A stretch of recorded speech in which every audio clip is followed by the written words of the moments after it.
کوئی قدم اٹھائیں تو صحیح، کوئی بات کریں تو صحیح۔ اور یار پانی جتنا مرضی بھی میلا کچیلا ہو جائے، آگ بجھانے کے کام تو آتا ہے کہ نہیں؟ تو اثر تو چیزوں میں ہوتا ہے۔ تو چڑیا نے اپنی چونچ میں، باقی تو نہ ساتھ چلیں، تو اس نے اپنی چونچ میں پانی کے چند قطرے بھرے جتنے آ سکتے تھے، اور لا کے حضرت ابراہیم کے لیے جو آگ جلائی گئی تھی اس کے قریب چھوڑے۔ ادھر سے رب کا حکم آ گیا، آگ میرے ابراہیم پہ ٹھنڈی ہو جا۔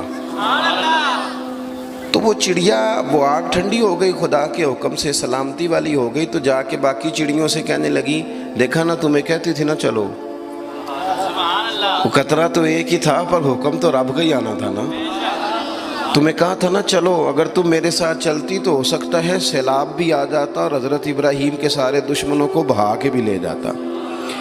ایک تو سب سے پہلے اپنی اہمیت کو سمجھیں، آپ محسوس کریں کہ ہم مسلمان ہیں۔ مسلمان جو ہوتا ہے نا اس کے ساتھ خدائی طاقت ہوتی ہے۔ نبی پاک صلی اللہ تعالی علیہ وسلم نے فرمایا دعا مومن کا ہتھیار ہے۔ اس کے ساتھ جو خدائی طاقتیں ہیں وہ کافر مشرک کے ساتھ نہیں۔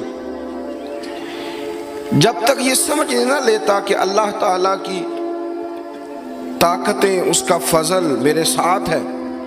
دیکھیں احد کے میدان میں جب ابو سفیان پکارے، ابھی کلمہ نہیں پڑھتے تھے، وہ پکارے، انہوں نے کہا کہ کدھر ہیں فلاں بن فلاں، فلاں بن فلاں کدھر ہیں، دیکھو تمہارے کتنے لوگ ہم نے شہید کر دیے۔ تو حضور نے صحابہ سے کہا اسے کہو کہ تم تو کسی مولا کو مانتے نہیں اور ہم کوئی لاوارث تو نہیں، ہمارا تو رب رسول ہے، ان سے کہو ہمارے جو چلے گئے وہ شہید ہیں، جو بچ گئے وہ غازی ہیں۔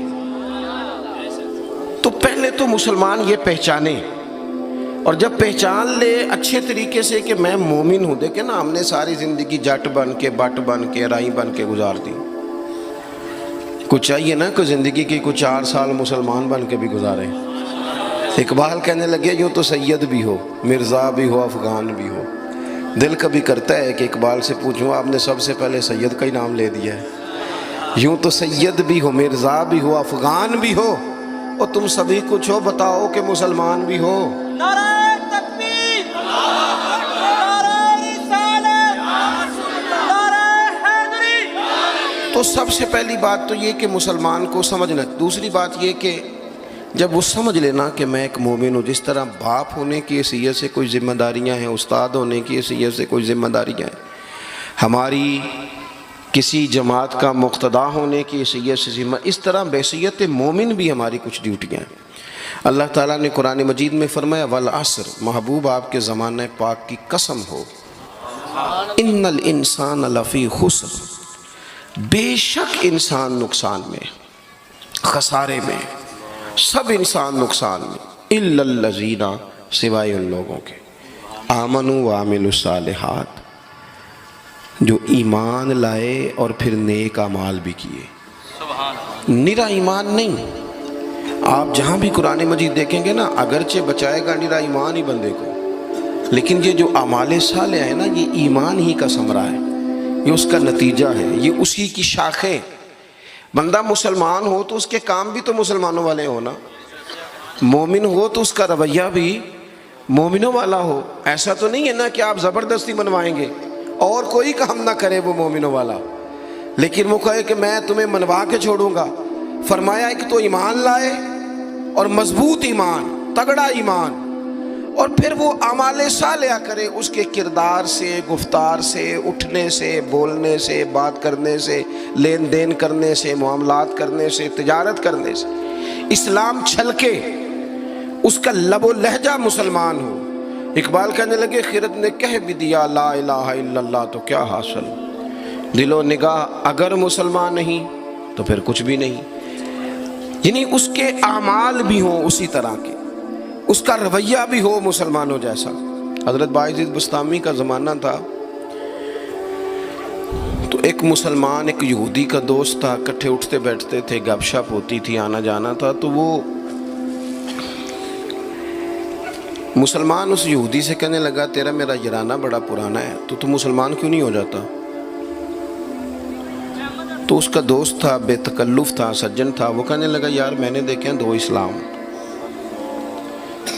ایک اسلام وہ ہے جس پہ تو عمل کرتا ہے، اور ایک وہ ہے جس پہ حضرت بایزید بستامی عمل کرتے ہیں۔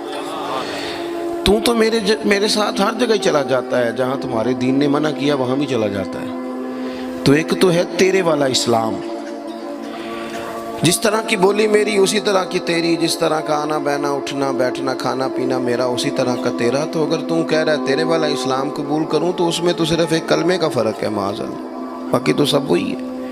اور ایک اسلام ہے حضرت بایزید کا، بولے تو سچ بولے، کھائیں تو طیب کھائیں، دعوت دیں تو خیر کی دیں، بات کریں تو بھلائی کی کریں۔ اگر اسلام وہ ہے جس پہ حضرت بایزید عمل کرتے ہیں تو پھر تو ان سے کہے مجھے دین کی دعوت دیں، ان والا اسلام میں قبول کرنے کو تیار ہوں۔ جب تک ہمارے مزاجوں میں ہم نہ زبردستی، جب میں آپ ناراض نہ ہونا، بعض دینی لوگ اسلام کو لبادے کا نام ہے، داڑھی رکھ لی پگڑی باندھ لی تو بس اسلام مکمل ہو گیا، جبر کریں گے، بعض دفعہ اس طرح کا لہجہ اختیار کریں گے کہ لوگ پریشان ہو جائیں گے۔ اور بھئی اسلام فقط ظاہری حلیے کا نام نہیں، آپ کو پتہ ہے عقیدہ اور نظریہ تو بات ہی ساری باطن کی ہے، آپ کے اندر دین کتنا ہے، آپ سچ کتنا بولتے ہیں، دیانتدار کتنے ہیں، حلال حرام کا فرق کتنا کرتے ہیں، اس سے آپ کے اسلام کا پتہ چلے گا۔ اس سے پتہ چلے گا کہ آپ کس قدر زیادہ مسلمان ہیں۔ صرف حلیے کا نام اسلام نہیں، میری بات کو یاد رکھیں۔ تو اللہ فرماتے ہیں کہ ایمان لاؤ، پھر ایمانداروں جیسے کام بھی کرو، اور پھر یہ نہیں کہ جس طرح کی ہوا ہو تم بھی ادھر کے ہو جاؤ۔ وَتَوَاصَوْا بِالْحَقِّ، تمہارا ایمان بھی ہو، اعمال بھی ہوں، اور تمہیں حق بھی کہنا آتا ہو۔ ہمارے ہاں لوگوں کا حق کہنا آتا ہے پر غریبوں کے بیچ۔ میں جی ہمیشہ سچ بولنا کدے نال؟ ماڑے بندے نال۔ میری گل کھری کرنا بھی، تو کھری گل ڈی ایس پی دے منہ تے کری جا کے، تیرا پتہ لگے یہ جڑی تو کھری گل کرنا ہے نا۔ دیکھو نا جی، آپ سارے لوگ مجھ سے پیار کرنے والے ہیں، میں جو مرضی کہوں آپ نے کہنا ہے ماشاءاللہ، محبت سے ہیں نا آپ۔ مزہ تو تب ہے کہ ایوان اقتدار میں آپ جائیں، وہاں آپ سچ بات کریں۔ بہت سارے لوگ سچ بولتے ہیں دوسروں کے بارے میں، حالانکہ سب سے زیادہ سچ اپنے بارے میں بولنا چاہیے۔ لوگوں کے عیب چھپانے کو حکم ہے، وہ دنیا بیان کرتی ہے، اور اپنے لیے استغفار کا معاملہ ہے، وہاں لوگ دعویٰ نیکی کر جاتے ہیں۔ حق بات کی جائے، حق۔ اور یہ بات یاد رکھ لیں، جب آپ حق کے دائی ہیں پھر آپ کہیں میں سکون تلاش کروں، رات کو آرام سے سوؤں، دن کو موج سے کھاؤں، یہ ہو نہیں سکتا۔ حق کا رستہ بہرحال اس میں سپیڈ بریکر بھی آتے ہیں، اس میں کانٹے بھی آتے ہیں، اس میں تکلیفیں بھی۔ حضرت جنید بغدادی نے ایک بندے کا جنازہ پڑھا تو لوگ کہنے لگے جی سارے ہی انہوں چنگا آندے رہے، بندہ ہی کمال تھا، کسی کو شکوہ ہی نہیں، سب ہی اچھا کہتے۔ حضرت جنید بغدادی فرمانے لگے اوہو غلطی ہو گئی، منافق کا جنازہ پڑھ لیا، یہ تو جس کے منہ پہ جاتا تھا اسی کا ہو جاتا تھا۔ آپ فرمانے لگے اگر سچی بات کرتا تو کچھ نہ کچھ مخالف بھی ہوتے، اس لیے کہ ہر بندے کا